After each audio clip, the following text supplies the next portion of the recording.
so we can get started? Yes. Okay. Thank you so much. And what a treat this is. My name is Dr. Hadeen Jaffe, and I'm the Executive Director of the Connors Center for Women's Health and Gender Biology at Brigham and Women's Hospital and Professor of Psychiatry and Women's Health at the Harvard Medical School. This is such a treat to host the Connors-BRI Symposium, Incorporating Sex as a Biological Variable to Advance Health. We have a wonderful group of attendees and speakers, and I guess I get to start with a few of the boring housekeeping remarks before we move on to the exciting part. So firstly, we ask that all attendees use the chat function to ask questions. You're all familiar with that. You will be prevented from unmuting yourself. So just for noise control, we have central command here. But we do want to hear from you. We do want this interaction through the chat. We ask that you rename your Zoom screen so that we can identify you in case you have a name that isn't evident, you know, or a code word or something on your screen. Feel free to rename that temporarily here. As you saw, we are recording both these welcoming opening remarks, the keynote, and our 3 short talks, whereas the breakout rooms, which will follow after the short talks, will not be recorded. The symposium is sponsored by the Connors-BRI Center for Research on Women's Health and Gender Biology, which is part of the Brigham Research Institute. We are delighted that our keynote address will be led by Dr. Janine Clayton, who is Director of the Office of Research on Women's Health at the National Institutes of Health. We'll be highlighting really exciting work done by researchers across the Brigham and other Harvard hospitals for the short talks and the lightning presentations, along with a video showcase that's featured on our website. You'll be able to see a link to that. And our idea here is to promote collaborations and inspire new ideas for research. So we welcome everyone to this program. You'll find the program in the chat so you can refer to it. And please let us know if there are questions along the way.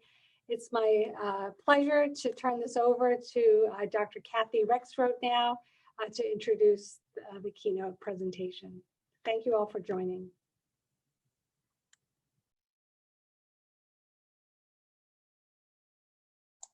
Thank you so very much. We're thrilled to have you attending, and it is an incredible honor to introduce our keynote speaker, Dr. Janine Austin Clayton. Dr. Clayton is the Director of the Office of Research on Women's Health and Associate Director for Research on Women's Health at the National Institutes of Health. She has been the architect of the NIH policy requiring scientists to consider sex as a biologic variable across the research spectrum. This policy is part of NIH's initiative to enhance reproducibility through rigor and transparency. And Dr. Clayton also spearheaded a training curriculum, which is available on their website of the ORWH. She is a fierce advocate for research to advance the health of women. And as co-chair of the NIH Working Group on Women in Biomedical Careers with NIH Director Dr. Francis Collins, Dr. Clayton also leads NIH's efforts to advance women in science careers. Prior to joining the ORWH, Dr. Clayton was the Deputy Clinical Director of the National Eye Institute for 7 years. A board-certified ophthalmologist, Dr. Clayton's research interests include autoimmune ocular diseases and the role of sex and gender in health and disease. She is the author of more than 120 scientific publications, articles, and book chapters. Dr. Clayton received her undergraduate degree with honors from Johns Hopkins University and her medical degree from Howard University College of Medicine. She completed a residency in ophthalmology at the Medical College of Virginia and fellowship training in cornea and external disease at the Wilmer Eye Institute at Johns Hopkins Hospital, and postdoctoral training in uveitis and ocular immunology at the National Eye Institute.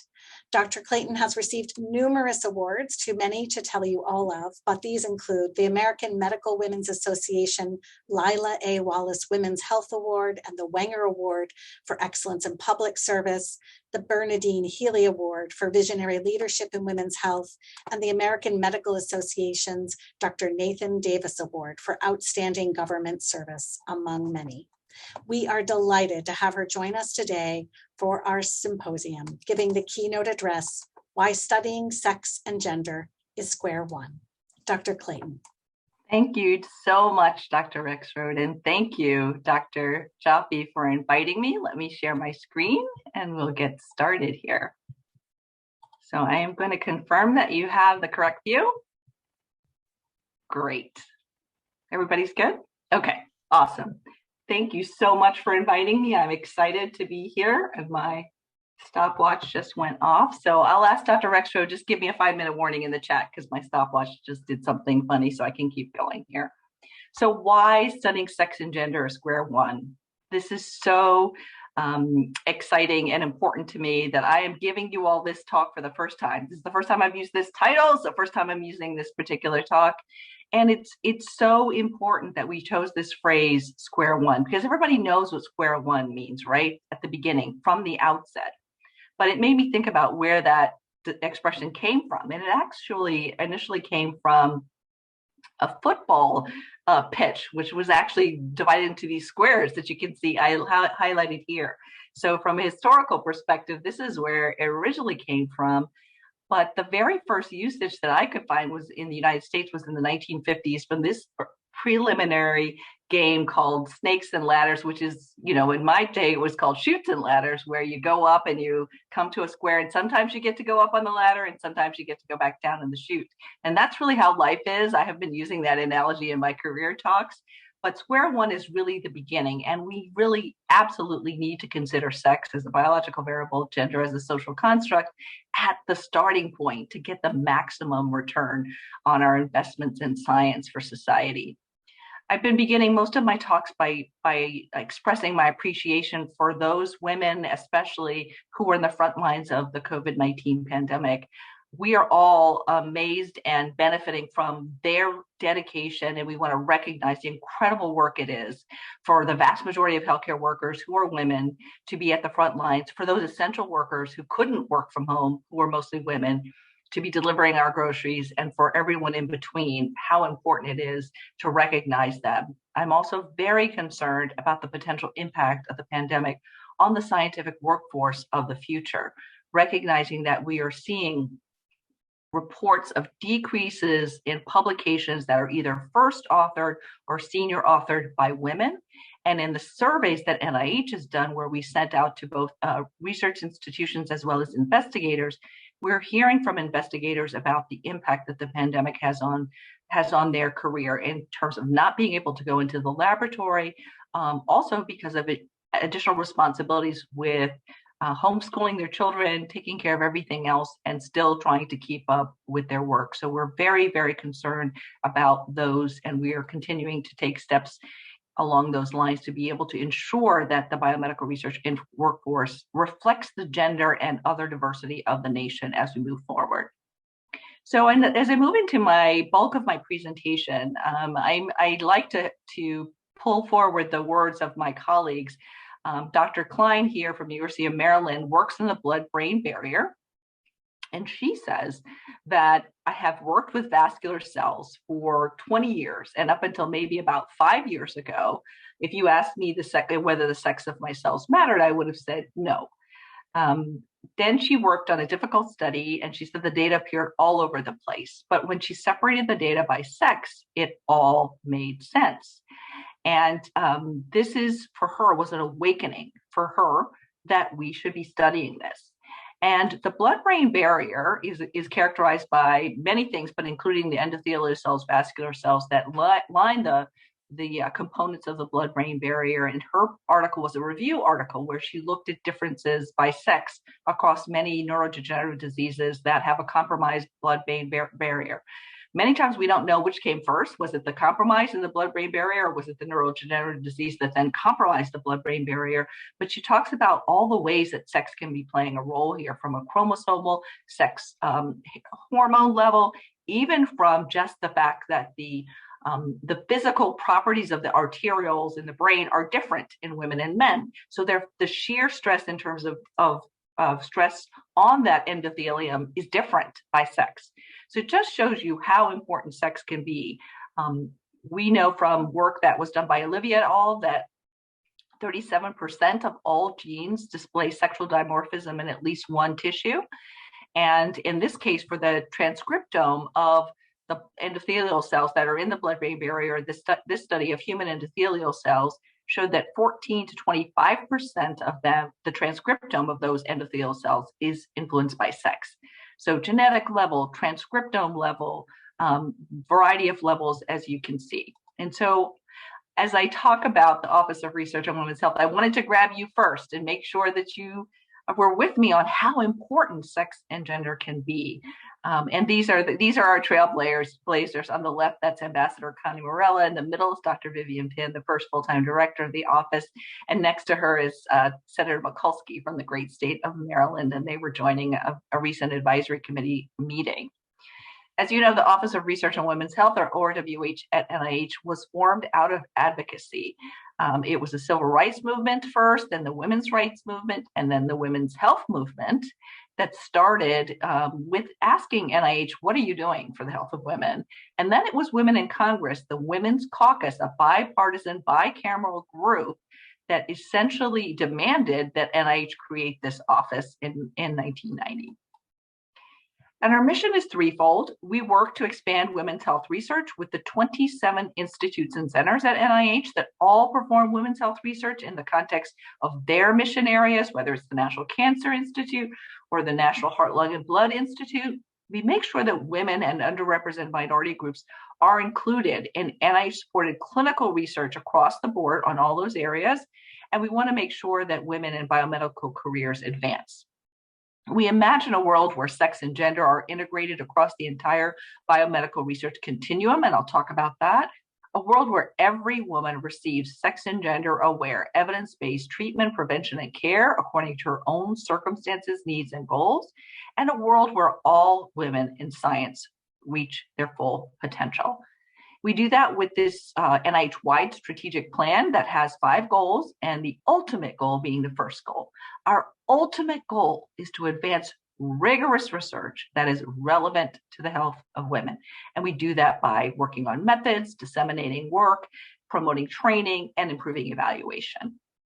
We also consider a multidimensional framework as the way that we address these issues across NIH. And so we consider a life course perspective. We consider internal factors like sex. We considered external factors like gender and social determinants of health, and how these factors all interact with each other in the context of the life course. So something that occurs in adolescence, like an early episode of depression, might predict an episode of depression in menopause, for example. Something that occurs in pregnancy will reveal susceptibility to something that might occur later, gestational diabetes and subsequent type 2 diabetes risk. If you take this all into consideration, that's what we consider a health of women approach. And so we think about studying sex and gender as leading to informing and improving the health of women. And these are the definitions that we use. So first, from a sex perspective, chromosomally determined, beginning in utero, and affecting disease and behavior as well. But in the vast majority, XX or XY, certainly intersex and other non-binary situations exist, but for the vast majority of situations, straightforward. From a gender perspective, it's even more complicated in that it is a multidimensional social construct, and it incorporates gendered roles, gendered behaviors, expressions, expectations, how we interact with each other from girls, women, boys, men, and gender diverse people. It also affects health and disease, and certainly gendered behaviors can have biological consequences. And as we move forward from SABV, or sex as a biological variable, I want to highlight my colleagues at Stanford, Londa Shimigar, and her co-authors recently published a tool, the Stanford Gender Related Variables for Health Research tool, to allow us to measure gender and assess gender. It's very difficult to assess gender. It's much more complicated. So I applaud my colleagues, and I refer you to this publication for a very recent piece on how to assess gender. So from a historical perspective, we really have been doing what I call unidimensional research, and that has created gaps in our knowledge. Our fundamental biology understanding right now is based on what is termed the 70-kilogram man. And there was a notion in the past that what was fundamental was only what was shared between men and women, for example, at a biological level, and that really sex didn't matter that much. So we needed to understand what was shared. And prevailing attitudes of protectionism and paternalism and concerns about a woman's menstrual cycle being disruptive to data resulted in women not being routinely included. And in the beginning, this did not come from a malevolent place. There just was not an understanding of how important sex can be. Unfortunately, it led to a preponderant use of male subjects in preclinical research and findings where we were including men and women in our clinical studies, and we were applying those findings. We were including men only and applying those findings to women. So we also see really not enough research focused on diseases and conditions of women. So the 1993 NIH Revitalization Act and the subsequent 21st Century Cures Act put in place legislation in this country, there are laws that require that you include women and underrepresented groups in NIH-supported clinical research.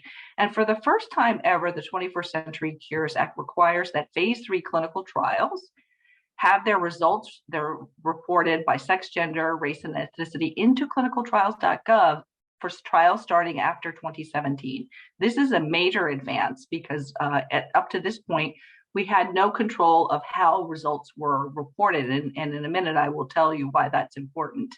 Here you can see Stacy Geller, her work where she looked at the median proportion of women and men in clinical trials supported by NIH on the top here. So women are in green, and you can see by 2015, women are about 46% in this phase 3 clinical trials. And I will say that women are about 50 or a little more than 50% of the participants of NIH supported phase 3 clinical trials.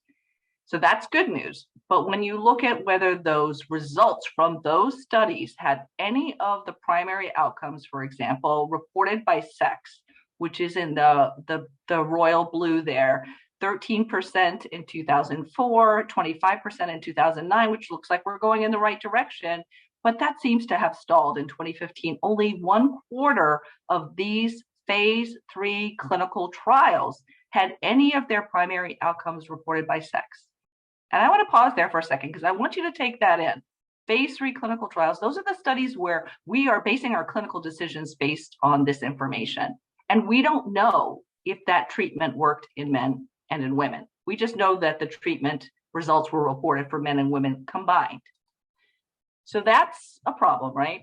So in terms of what about that preclinical, those animal studies that are modeling human disease, what are we doing there?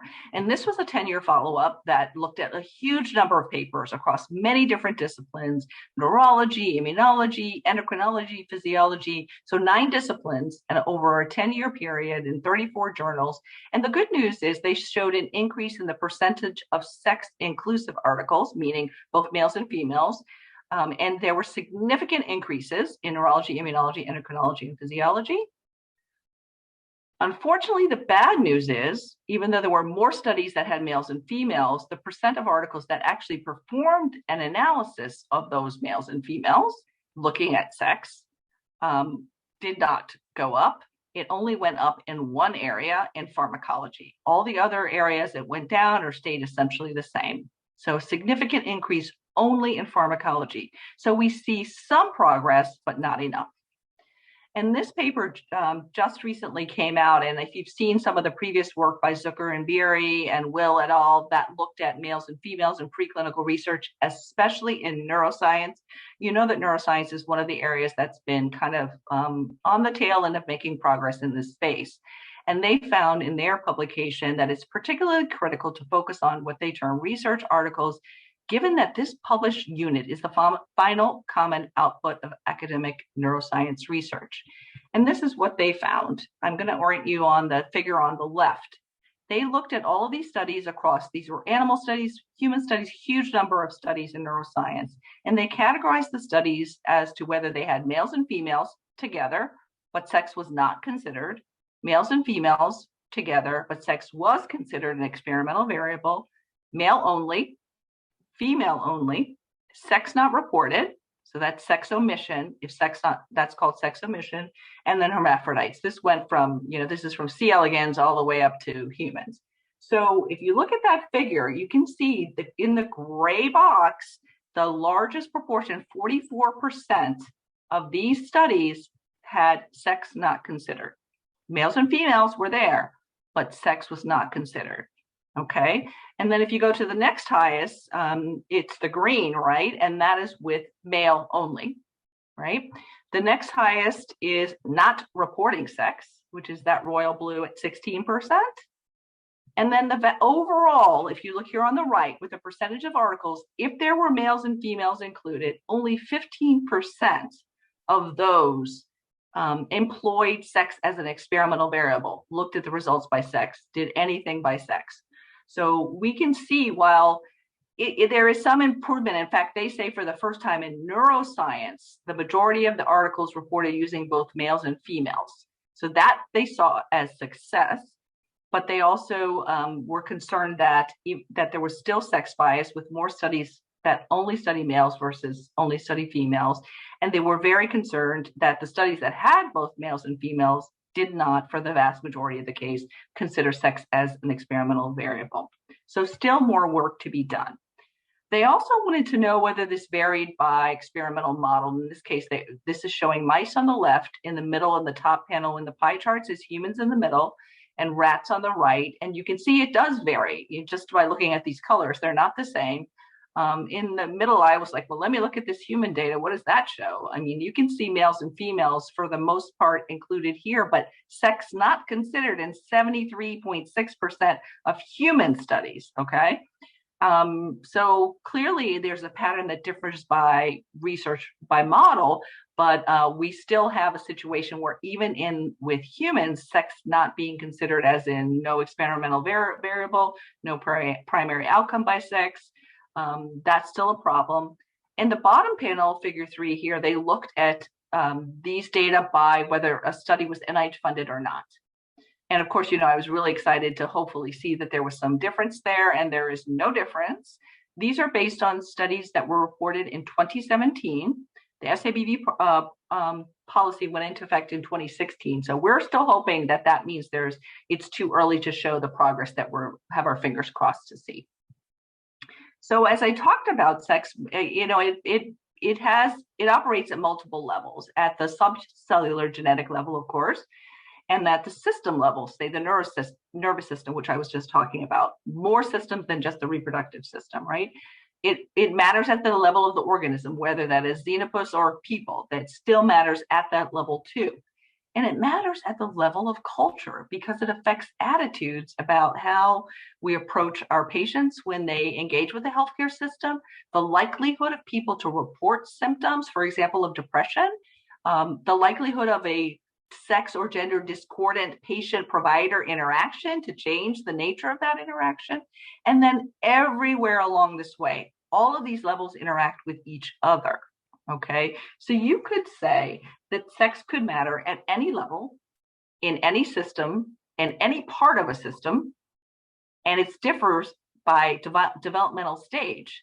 So there are so many ways that sex could be mattering that we absolutely need to make progress in terms of how we consider it so that we can learn as much as we can. So the policy that we put forward and that went into effect in 2016 states that NIH expects that sex as a biological variable will be factored into research designs, analyses, and reporting in vertebrate, animal, and human studies. And that strong justification from the scientific literature, preliminary data, or other relevant considerations must be provided for applications proposing to study only one sex. We didn't say you couldn't study one sex. We just said you have to give a valid reason to study one sex. And of course, there are valid reasons, but that is part of the justification. And so our expectation is that when we consider sex as a biological variable at every stage on this research continuum, when we start at the most basic level, that we would be describing phenomena, physiology, even normal physiology, new proteins, new isoforms of proteins. What do they look like in males and females? In fact, there are different isoforms for some proteins in males and females. You would just describe that. That's all we're expecting. But if you're moving into that preclinical space, preclinical, you're modeling a human disease, you're saying that you're moving into the clinic, you're trying to identify a target, you're trying to characterize a disease, that you really need to be characterizing that in males and female animals in whatever your animal model is. As you move into the clinic, those earliest phase 1, clearly there's safety concerns. So you need to be thinking about safety concerns for males and females, and those are distinct safety concerns. So keep that in mind when you design your studies so that we could see what the optimal dosage might need to be for males and females. You could think about this maybe in the context of vaccine development, where we know that women tend to have higher adverse effects from vaccines than men do. Is that related to the fact that perhaps the dosage hasn't been optimized by sex? And of course, in the regulatory review process, our FDA colleagues and others look at that data that they're provided by either pharma or other funders and look for safety and efficacy signals by sex. And in fact, if there's valid data, they will approve a drug only for one sex, which they've done, or they will recommend a dosage for each sex, which they've done. And then as we move into clinical practice, each and every one of us who are providers want to give the best treatment for each of our patients because we want everyone to have their best health. So we need to apply those findings in a sex and gender aware manner. So why sex and gender matter? I'm going to share some recent data for you as I come into this last part of the presentation. So hot off the presses, our colleagues at the National Institute of Environmental Health Sciences recently published a paper where they were looking at a mouse model of chronic inflammatory changes in the stomach. And they noted in their background that 8 of 10 individuals with autoimmune diseases are women. So what they looked at were rates of chronic inflammation in the gastric mucosa. And what they did in this mouse model is they removed glucocorticoids by adrenalectomizing these mice. And they found that when they removed glucocorticoids from female mice, it resulted in a development of stomach inflammation, and this chronic inflammation led to malignancy, but not in the male mice, only the female mice. So if they hadn't disaggregated that data, they would have missed this finding. Then they found if they removed androgens from the male mice, that led to inflammation in the male mice. And so they hypothesized that androgens in mice offer a second layer of protection from inflammation in the stomach, and that it's corticosteroid and androgen mediated. And so they are now putting forward a potential mechanistic evidence for androgens having a role in controlling immune function in this case in the gastric tissue. So they're continuing this work. And here are the 2 co-authors. And the Common Fund, which is one of NIH's largest disease agnostic, very fundamental basic funding mechanisms, supported a study where they looked at tissues in 44 tissues of the body, males and females, and they looked at gene expression from all these tissues that are color-coded here. And 37% of all genes across the body exhibited sex-biased gene expression in at least one tissue. Here in the middle, you can see the number of sex-biased genes, and this is again still color-coded, and you can see not just one, there are many sex-biased genes by tissue. And then the third panel on the right, which highlights the function of these genes, and in blue and red corresponding to male and female respectively, and the size of the circle reflecting association strength, you can see the sex-biased regulation of genes here. And you're not surprised to see balding here, breast cancer here. What I was surprised about is different genes for birth weight in male and female infants. So that's evidence of sex mattering at a gene level, a gene expression level, and a gene regulation level by tissue. And so, we are all in the era of the COVID-19 pandemic. And as I talk about some of the social factors, gender-related factors that interact with sex, you have to take them into consideration with what's happening in COVID. So, and we know, as I mentioned at the outset, the vast majority of essential workers are women, over 75%. And this is global data, right? So WHO global data, and you can see in the health sector, no matter what level, it's not just nurses, it's not just healthcare providers, it's not just physicians. Across the entire health sector, vast majority of women. These are the people who are interacting with patients at the first line. So they have the maximal exposure to COVID, to SARS-CoV-2 infection. And they include teachers and cleaners and helpers here and at that front line. And across the board in terms of the healthcare workers who have been infected with SARS-CoV-2, whether it's the United States, Spain, or Germany, vast majority of those healthcare workers are women.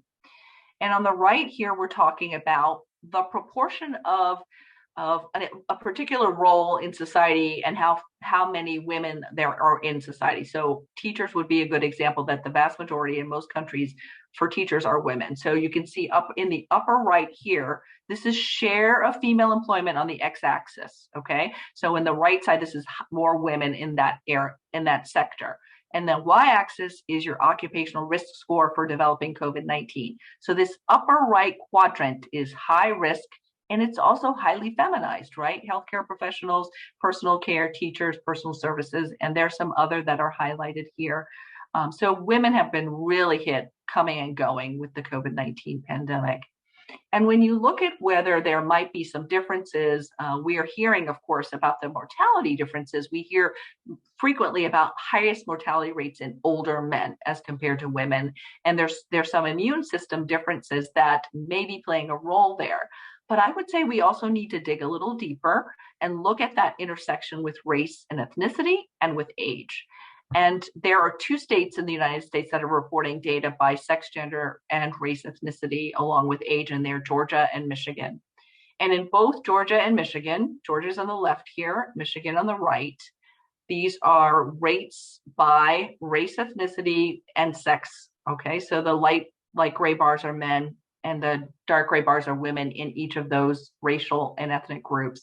I want to draw your attention to the green asterisks. Those are the rates for Black women in Georgia and Michigan. In Georgia and Michigan, the rates of COVID-19 related death are 4 times higher in Black women as compared to white men. In Black women, 3 times higher than Asian men, and higher than Asian and white women. So there's a different pattern that you're allowed to see when you look at this data through a more nuanced lens. And we see that there are probably societal factors, structural factors, health access factors, health inequities factors that are playing a role here. And that means if we don't address those, we can't get a hold of this pandemic in the way that we all want and need to. So one of the things that happens when I talk to the media about these topics is that people are always asking me, what do you mean you haven't been doing this all along? Why did you need a policy in 2016? You haven't been doing that? And it's incredible to most people that we have not been doing that, which has made me start to think about that we need to talk about the ethics related to addressing sex as a biological variable. And the landmark Belmont report that came out many, many, many years ago and governs all of us who learn about how to conduct clinical research talked about 3 major principles: the principle of beneficence, the principle of respect for persons, and the principle of justice. So in terms of beneficence, we have an obligation to maximize the benefits that we can give related to research and, of course, minimize any possible harms. So under that thinking, why would you think that exclusion of women, for example, is ethical or unethical? Well, it's unethical because it denies potential benefits of that research to those people that are being excluded, in which case it could be something like access to experimental drugs. If you're not included, you can't access those drugs because typically that's the only way to get them. Or you could think about it as women may be at risk for physical harm because we're not including them, and not reporting their results results in not having the knowledge about whether the treatment works. So we don't have the knowledge because they were excluded. That's one way to think about it. You could also think about why accounting for SABV is the ethical approach, so that individuals who bear the risks and burdens of research can benefit. So we know women make up half of the participants of NIH-supported clinical research, and they have for many years. Well, if you're in the study, you should be getting the benefit of the study. If the study results are not disaggregated by sex, we can't know if the results are different by sex. So you're not necessarily getting the full benefit. And in terms of respect for persons, we want to treat individuals as autonomous persons who can make their own decisions when they are sufficiently informed and consent. But if you don't allow women to be included, you're negating that respect for them as a person. And you're also asserting that certain people are not capable of their own, autonomy. In terms of principles of justice, we want to have fair allocation of the benefits and burdens of research. Risk and benefit and burden come together. And it's an injustice when a benefit to which a person is entitled is denied without good reason. Do you think that's an injustice if a woman enrolls in a study, is subject to the risk of the experimental intervention, and we don't know whether the treatment works in her or somebody like her in the future? We don't want to have one group receiving disproportionate benefit or disproportionate burden. So here we don't allow incarcerated individuals to be the people that are only enrolled in studies, because that's a disproportionate burden. Publicly funded research also should not unduly involve persons from groups that are unlikely to benefit from the research themselves. And from an NIH perspective, we as federal employees in the federal government have additional stewardship responsibilities to spend public funds, that's your funds, prudently, wisely, and efficiently. And I would refer you to Professor Leslie Meltzer-Henry's recent presentation on the ethics of SABV and inclusion at the most recent Vivian Pinn Symposium, which we hosted 2 weeks ago and is available on our website, and it will be available for a full year on that website. So as I come to the end here, I just want to summarize some of the presentations, some of the programs that we have that allow us to study sex and gender. Certainly our BIRCH program, which is a career development program, our SCORE, which is our U54, so center level grants, NIH's only disease agnostic center level sex differences funding opportunity, 2 administrative supplements, one on sex and gender, one on understudied, underreported, and underrepresented populations of women, which we call U3. The first ever R01 on sex and gender at NIH. We're going into year 2 for that. So our BIRCH program, we funded over 700 scholars now, and partnering with multiple institutes and centers, multiple institutions, and now HBCUs and MSIs as well. So we're really excited about our impact there. Recently evaluated the program, and that's available on our ACRWH archive. Our SCORE program recently published a paper like this, so I just want to highlight how one size fits all doesn't work so well in medicine. So our current thinking is that your upper limit of a normal blood pressure is 120 millimeters of mercury. Hypertension is not diagnosed till about 140. That was because we thought that around 120, that's when, if your blood pressure is above this threshold, we have documented evidence of increased risk for heart attack, stroke, heart failure, cardiovascular outcomes. But this study found that the normal blood pressure for women and men was different. The normal blood pressure for women was 110 millimeters of mercury, upper limit systolic blood pressure. Above 110, starting around 120, we started seeing increased risk for cardiovascular outcomes, 120 millimeters of mercury, not even meeting a diagnostic criteria for hypertension. So what does that mean? That means because our hypertension treatment guidelines don't account for sex differences, because we didn't really look for what was normal by sex. We don't define what is abnormal by sex. We are under-diagnosing women with hypertension, and people are not being treated till later. So maybe we need to consider sex and gender aware treatment guidelines for hypertension so that we can be more aggressive in our management of this disease. Our administrative supplement program, I mentioned, this is just some of the summaries of the extent to which we have supported this. Virtually every institute and center has received these supplements to their investigators. And so in terms of those that have looked at our SABV policy, Boydovich and Woodruff reported that 66% of reviewers on peer review study sections talked about They felt that the applicants adequately addressed incorporating of SABV. The number of applications we review annually is 85,000. So 85,000, at least people are thinking about this in a way that they haven't been before. Journal editors and publishers are using the Sager guidelines and others. More work to be done there. I showed you the data about reporting. And then we reported a little bit of a 5-year progress report on this in the journal Women's Health. Dr. Rexroad mentioned this online educational materials that we have available. We heard from the society and community that was what was needed, that there weren't enough modules out there freely available. Everything is free on our website. We have a bench to bedside course that covers sex and gender in all those areas listed here, 6 different modules, and SABV primer that talks about how to think about this in your design so that you're compliant with the policy and that you can maximize your study design, and even an introductory course with a facilitator's guide. So here are some of our events coming up soon. I want to flag for you the one on June 24th, Diverse Voices in COVID, Intersectionality in the Health of Women.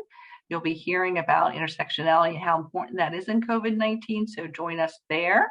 And you can go to our website to learn more about that. Here's our quarterly publication where we highlight women's health research, and you can follow us on social media. And also, you can subscribe to our monthly email newsletter, and this is my last slide. So, as we are here today, I want to challenge you to seize this moment to get square one right, to advance health for everyone. So in terms of science and programs and policies and society and everything in between, in terms of the systems we all operate in, ask yourself, how do we move beyond policies and programs to drive fundamental change? What checks and balances do we need to put in place in this entire research ecosystem to make sure that it works for everyone? Which cross innovations can you deploy to drive discovery? So cross-sector innovations, which was the theme of our Vivian Pinn Symposium, can we use to drive discovery? And most importantly, which part are you going to play? Thank you so much for your attention. Wow. That was really incredible, Dr. Clayton. I can't tell that it was your first time through, and I think you're going to have to be giving a lot of reprise performances. That was really incredible tour de force about the importance of sex as a biological variable, gender as a social variable, outlining our progress and how far we still have to go to understanding the full impact of sex and gender on health and disease. We have time just for a few questions if you want to put them in the chat. There's one from Bethany Samuelson-Banow, who was asking, really echoing how that ethical argument, which I hadn't heard articulated so clearly, is so important. And should we be pressuring our IRBs to be incorporating this as well? So great question, Bethany. And I do believe that this is an IRB issue because if you are subjecting yourself to the risk of enrolling, which is under the purview of the IRBs, right, to review those protocols, you should be reaping the benefit. And if there's a study design that doesn't permit that, or an analysis plan that doesn't promote that, you could argue that women are subjecting themselves or being subjected to risk without commensurate potential for benefit. All the IRBs don't agree with me on this, but we're putting it forward anyway to start these conversations. And Neil Epperson and some others have published in this space. So I would refer you to her publication where they looked at Penn at all the different, protocols that came into an IRB one season, and they weren't really pleased with everything that they saw about addressing this at that level. So it's the preclinical level, the clinical level, the system level, right? If we don't do all of those levels in a coordinated manner, we're not going to maximize the benefit. And from my perspective, it's your tax dollars at work, and you have every right to ask all these questions. Dr. Clayton, I know that we could go on for another half hour with questions and answers, and there are some wonderful ones in the chat as well. I know that you may be able to stay for a little bit for some of the other presentations. Again, we thank you so much for your inspiring talk. There's so much work to do, and there are more than 145 people on this, webinar who are going to be doing just that. At this point, I'd like to pass the baton to Dr. Laura Holson to introduce our short featured talks. Thank you, Dr. Extrode. And thank you, Dr. Clayton. What a great kind of transition into some of the short talks that will feature analyses looking at sex differences and different fields of women's health. So we're really excited to feature some of this exciting work from institutions across the Boston area. We received nearly 40 abstracts representing 20 different academic divisions and departments, which we really believe reflects the vibrancy of our community and the attention and excitement about this topic. We want to thank everyone who submitted abstracts and let you know that these 3 were the highest scored amongst those 40 submitted. So just in terms of housekeeping, each presenter will have about 7 minutes to share their work. After all 3 have presented, we'll have a short group question and answer session.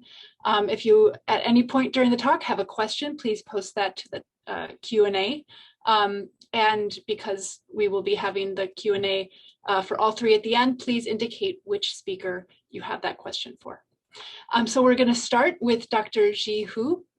Dr. Hu is a research fellow in medicine and is in the Division of Women's Health at the Brigham. Dr. Hu will present on sexual dimorphism in genetic associations of testosterone and sex hormone binding globulin with coronary heart disease. Dr. Hu. Thank you, everyone. And let me share my screen first. Are you seeing the correct one? Okay. We see the presenter mode. Okay. Dr. Hu. That's okay. Let me switch. Okay, I think is here the correct one? Okay, great. Okay, thanks, Laura, for the introduction, and good afternoon, everyone. It's a great pleasure for me to present our findings today. Coronary heart disease affects men and women differently at every level. Epidemiological studies have suggested that sex differences in association between testosterone and sex hormone binding globulin with CHD risk.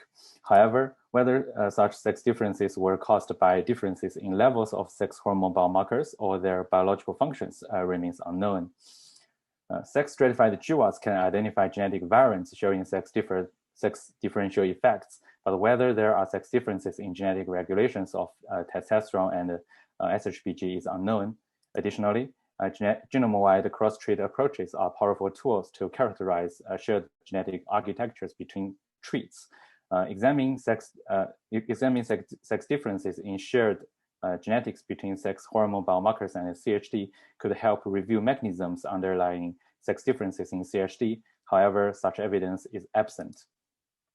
To answer these 2 questions, we carried out a sex-stratified GWAS in more than 187,000 men and more than 221,000 women from the UK Biobank. For the study participants, men have 10 to 12 times higher levels of testosterone than women, but women have 1 to 2 times higher SHBG levels than men. We conducted 2 sets of analysis. First, we carried out sex-stratified GWAS to examine sex differences in genetic associations with each trait. Then we calculated sex-specific genetic correlation between traits and performed the cross-trait meta-analysis to identify sex-specific loci shared between sex hormone biomarkers and CHD.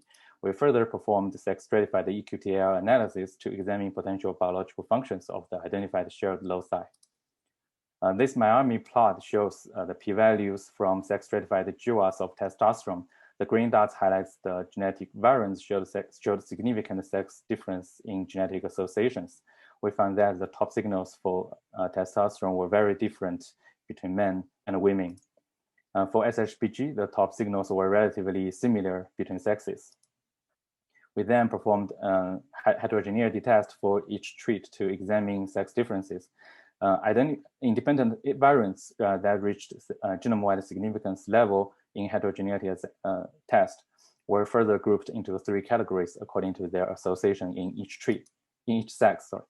After clumping, we identified 98 loci showed significant association difference by sex, most of which were specific for one sex.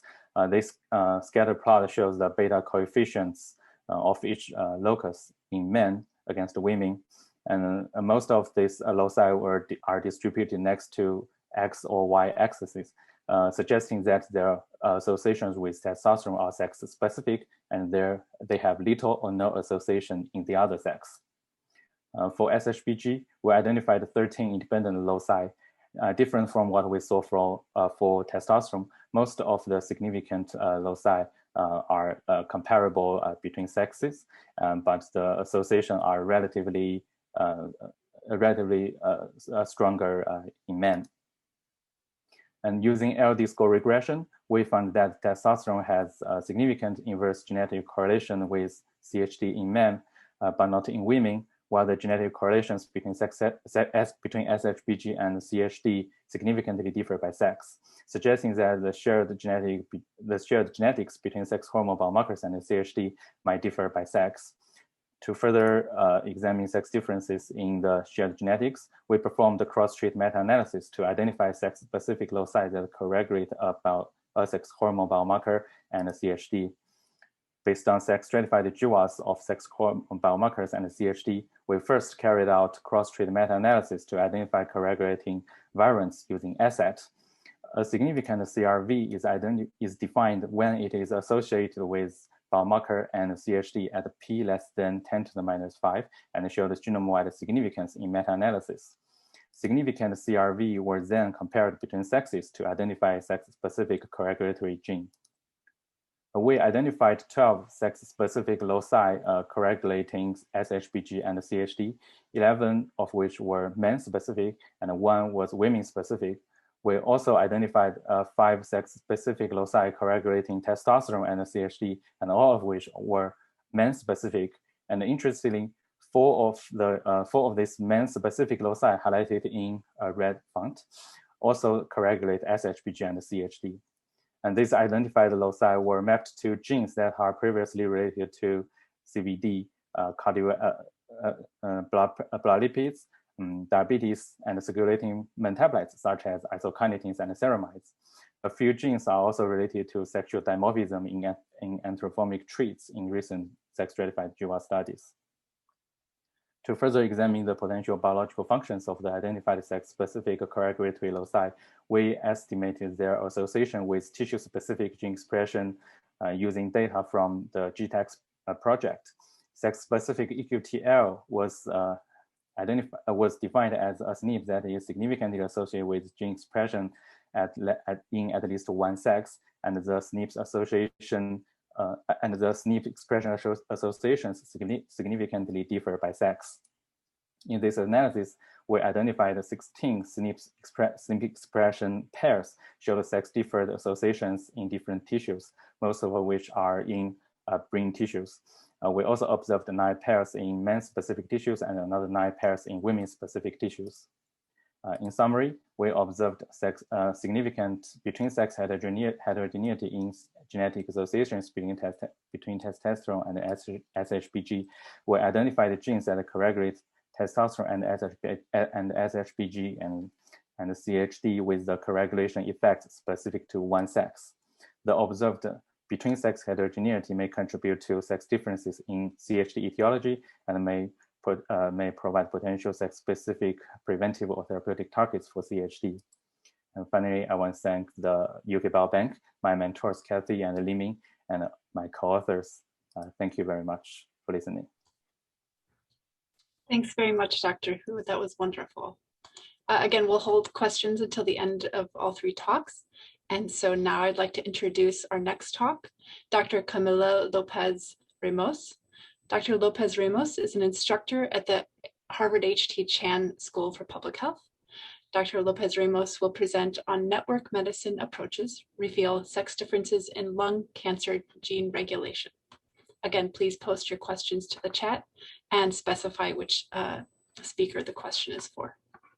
Dr. Lopez Ramos.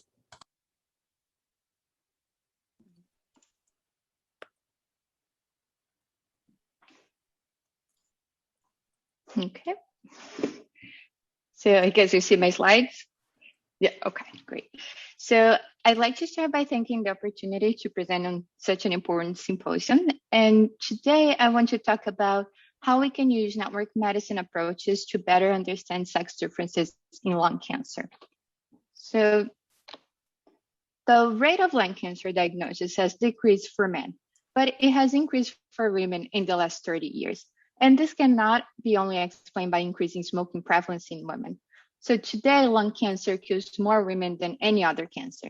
And we know there are significant sex and gender differences in the epidemiology and also in the biology of lung cancer. So a few examples you can see in this figure. Compared to men, women with lung cancer are more likely to be younger at diagnosis, never smokers, have higher frequency of adenocarcinoma histology, and present with different molecular alterations, such as EGFR and KRAS mutation. So we know there's a combination of genetic and environmental factors that can contribute to sex differences observed in lung cancer. And our hypothesis that sex and gender bias factors are reflected in the regulatory networks that control gene expression and disease phenotype in each individual. But how can we study gene regulation? So one standard approach is to compare gene expression between two phenotypic groups. However, we know that genes do not work in isolation, right? So even the effects of a single gene is moderated by networks of interacting elements within the cell. So in our approach, we integrate gene expression with other types of genomic data and infer the network of interactions between transcription factors and their target genes. So we build sex-specific networks, and then by comparing the male and the female regulatory networks, we can identify pathways. So not only the set of genes, but also the connections between genes that are and how they're differentially regulated between males and females. We have applied this network method across 29 healthy tissues and also in colon cancer. And we found that across all these tissues, there are significant sex differences in gene regulation related to sex, right? So not only the sex chromosomes or the sex hormone receptors are mediating sex bias regulation, we see there are many differences in gene targeting by transcription factors. And I also want to highlight that our method can identify genes expressed at similar levels between males and females, but they can be transcriptionally targeted in different ways. And why does that matter? So to give an example, what we found in colon cancer is that genes in the drug metabolism pathways, they were expressed at similar levels between males and females. But if we look at the regulatory targeting patterns around these drug metabolism genes, we were able to predict survival after chemotherapy treatment. And this was done in a sex-specific manner.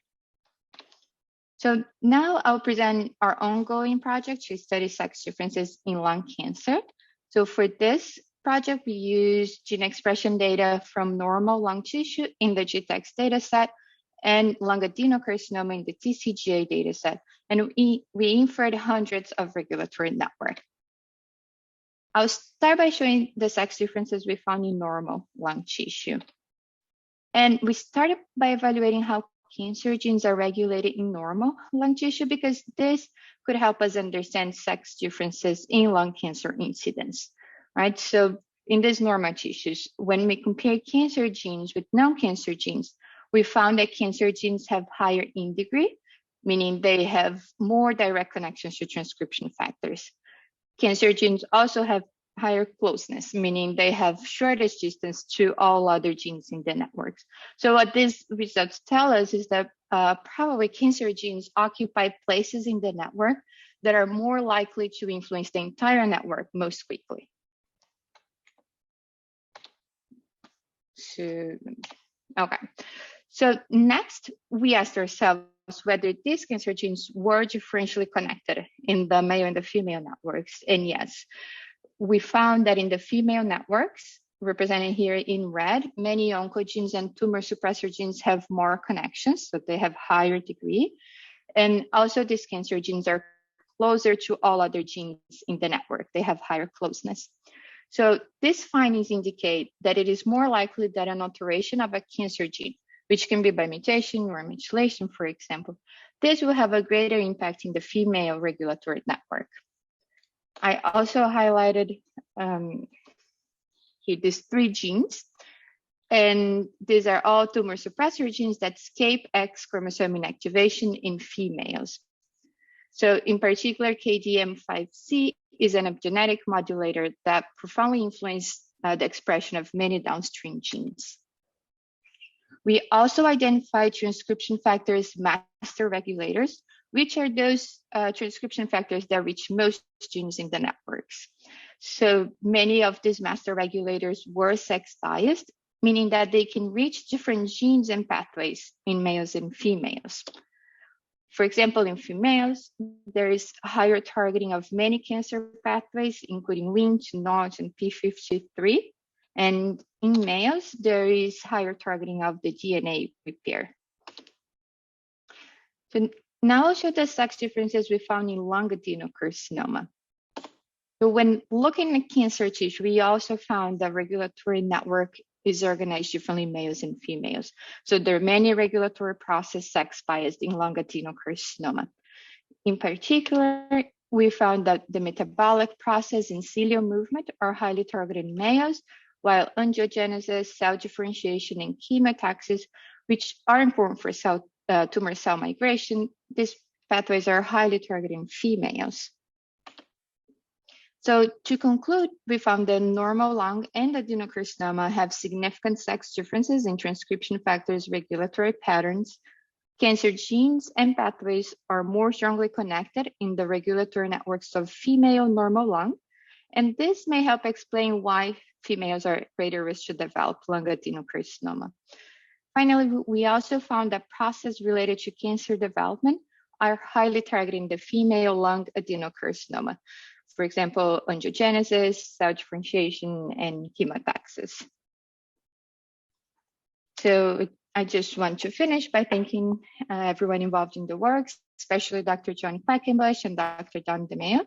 And thank you all for listening. I'm happy to take any question at the end. Thanks so much, Dr. Lopez Ramos. Wonderful talk. And our final talk is by Michelle Toth Castillo. Michelle is a research assistant in Dr. Jose Halperin's lab at Brigham Women's Hospital.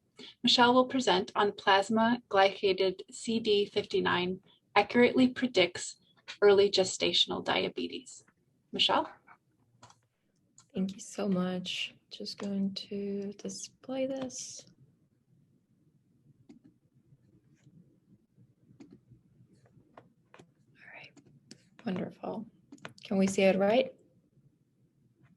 Okay, fantastic.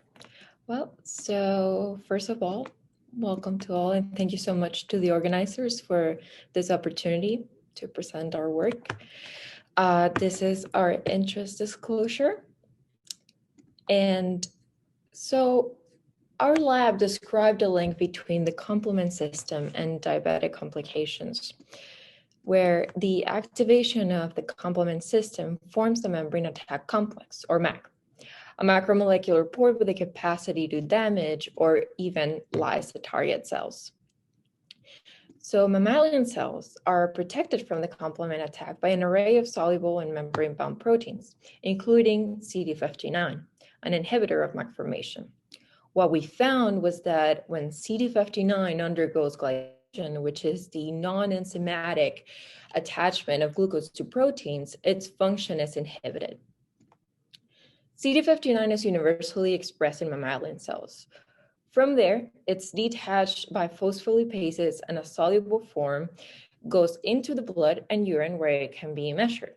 The concentration in plasma is approximately 150 nanograms per milliliter, and in urine is about 4 micrograms per milliliter. So we were able to develop an assay to measure blood levels of glycated CD59, which we refer to as GCD59. And in our human studies, we showed that GCD59 is significantly higher in individuals with diabetes. This shows GCD59's strong association with a 2-hour plasma glucose level in oral glucose tolerance test. As we all know, gestational diabetes, the result of hyperglycemia in pregnancy, is a major risk factor for adverse pregnancy outcomes, such as delivering a large for gestational age or LGA newborn. So for this reason, GDM screening of all non-diabetic women at pregnancy weeks 24 through 28 is the standard of prenatal care. However, in an NIH-funded study of 1,000 pregnant women, we show that GCD59 is significantly higher in women with GDM. It also predicts the diagnosis of GDM with high specificity and sensitivity, supported by an area under the ROC curve of 0.92, and it is positively associated with a prevalence of LGA newborns. The timing for the standard of care is important, since at week 24, the woman is almost at the 3rd trimester. Women developing GDM in the 1st trimester are at a higher risk for adverse maternal and fetal outcomes, and also predisposes the offspring to diabetes, obesity, and cardiovascular disease. For this reason, detection of GDM earlier in pregnancy is a public health priority. So can GCD59 also act as a predictor for early GDM?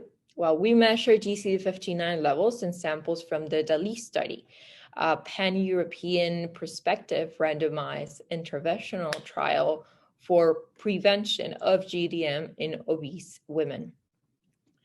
Participants underwent an OGDT before pregnancy week 20, and the prevalence of GDM was 23%. From there, we received and measured GCD59 levels in 693 samples, where 486 had a normal glucose tolerance throughout the pregnancy, and 207 presented early GDM.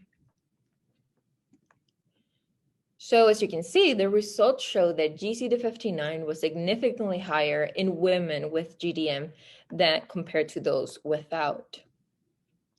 Plasma GCD59 predicted the diagnosis of early GDM with high specificity and high sensitivity, as documented by an area under the curve, under the ROC curve of, area under the curve of 0.82. So remarkably, hemoglobin A1C was of no predictive value at all, as you can see here. The ROC area under the curve was 0.54. We also found a linear association between maternal levels of GCD59 and the prevalence of LGA. Indeed, one SPU increase in GCD59 was associated with a 30% increased odds of delivering a large for gestational age newborn. In conclusion, we can see that a measurement of plasma GCD59 represents an accurate test to screen for and diagnose GDM early in pregnancy, and is able to identify women at a higher risk of delivering an LGA infant.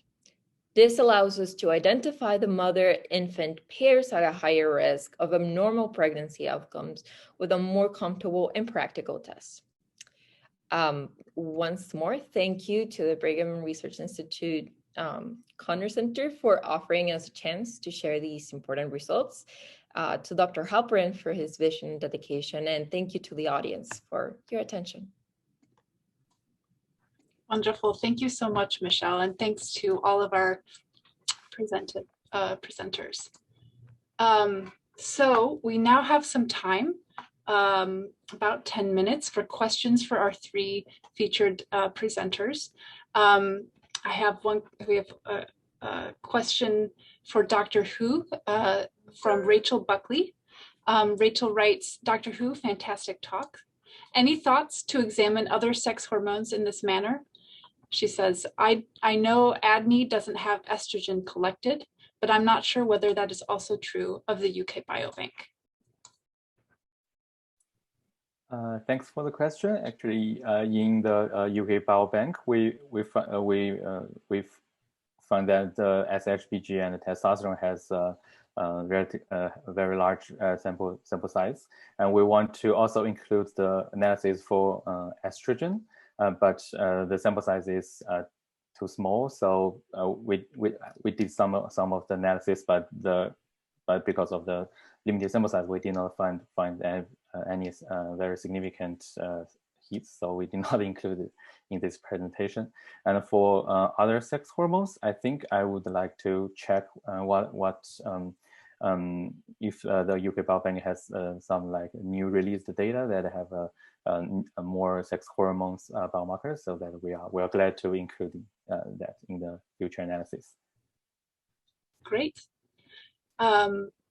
Jen Stewart has a question for Michelle. Very interesting work, Michelle. What, if any, interventions exist that could be used to prevent poor outcomes among women diagnosed with early GDM?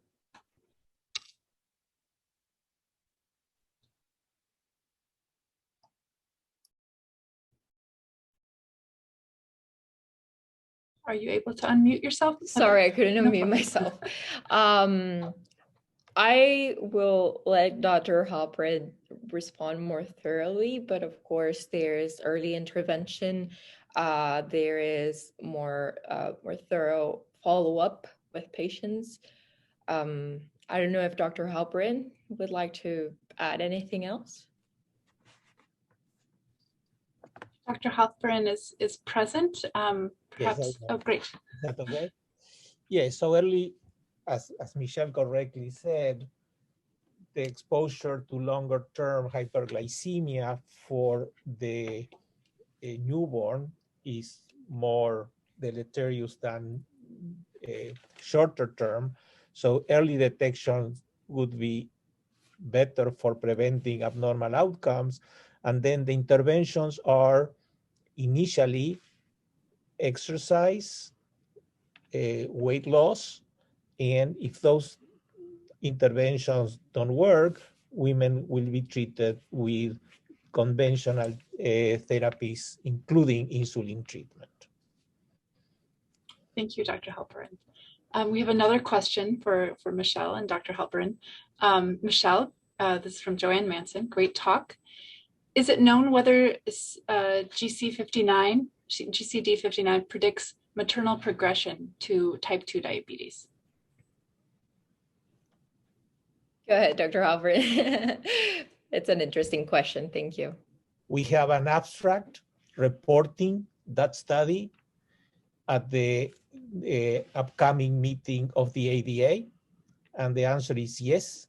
In collaboration with another large epidemiological study in Europe, the Belgian study of pregnancy and diabetes, we tested the women who had GDM between 6 and 10 weeks after delivery with a conventional 75 grams OGTT as standard of care, and GCD59 predicted with high accuracy again those who show abnormal OGTT versus those women with normal OGTT. So it predicted the impaired glucose tolerance postpartum, and we think will be also a biomarker for predicting those women at higher risk of type 2 diabetes. Wonderful, thank you very much. We have a question for Dr. Lopez Ramos from Dr. Rexroad. Given the types of genes involved, how might the sex-specific gene associations by gender be incorporated into future care for lung cancer patients or further research?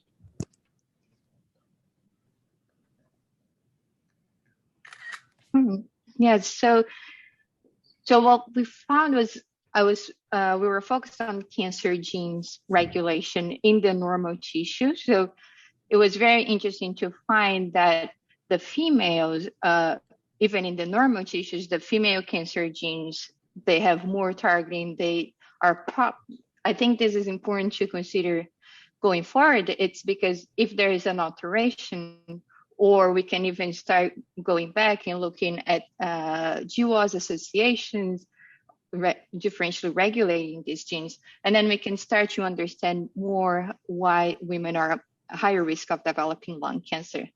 So I think we can look at other associations and even methylation, how methylation are associated with the regulation of these genes, and how this can be really impact the higher incidence in women. Thank you. And another question for you, Dr. Lopez Ramos, from Eric Warner. I might have missed it, but did your adenocarcinoma analysis account for smoking status? A larger proportion of the lung cancer cases in women are among never smokers than among men. Were the sex differences observed among never smokers? Yes, I didn't mention that. So in this preliminary analysis, we did correct for smoking differences. So our analysis was independent of smoking. So the next thing to do is to stratify this, and we would need to look in the never smoker population and compare with smoking status. Great. We have a couple more minutes for questions. I will ask Dr. Hu a question that is on my mind, which was so interesting that the tissues that were identified that you put up at the end of your talk, many of them were in the brain. And I wondered if you have any thoughts on what might be the mechanism through which there are sex-specific, hormone gene interactions that impact cardiovascular disease that go through the brain. Yeah, thank you for this question. I think it is important to point out that there are very apparent sex differences in brain and CVD connection, and I believe some investigators are doing this work. And in our analysis, I think this is very interesting finding that we find a lot of EQTL are in brain tissue than other tissues, and we find that there are tissues that are related to the hormone signaling pathway. So I think there may be some functions in the brain cells that are contribute to the regulation of hormone levels. But I am now still looking into these genes and looking to their potential functions and whether they are enriched to some pathways that are related to sex hormone levels or the function of sex hormone. So we will know more when I have moved forward with this analysis. Sounds good. Well, I think we could probably go on and on. I have more questions in my mind that I'll put on hold. I don't know if anyone else has one last question they'd like to put in the chat, but while you take a moment to do that, I'll just say, this was such a great example, I think, of the variety of questions being asked in this area amongst our investigators here at the Brigham Beyond, and we're just really thrilled to be able to highlight the wonderful work you all are doing and spark collaboration and conversation. So with that, one question I'll just put in Michelle's mind that maybe we don't have time to answer, which is, what do you think are the next steps for turning this kind of early detection biomarker into kind of, clinical diagnosis and care?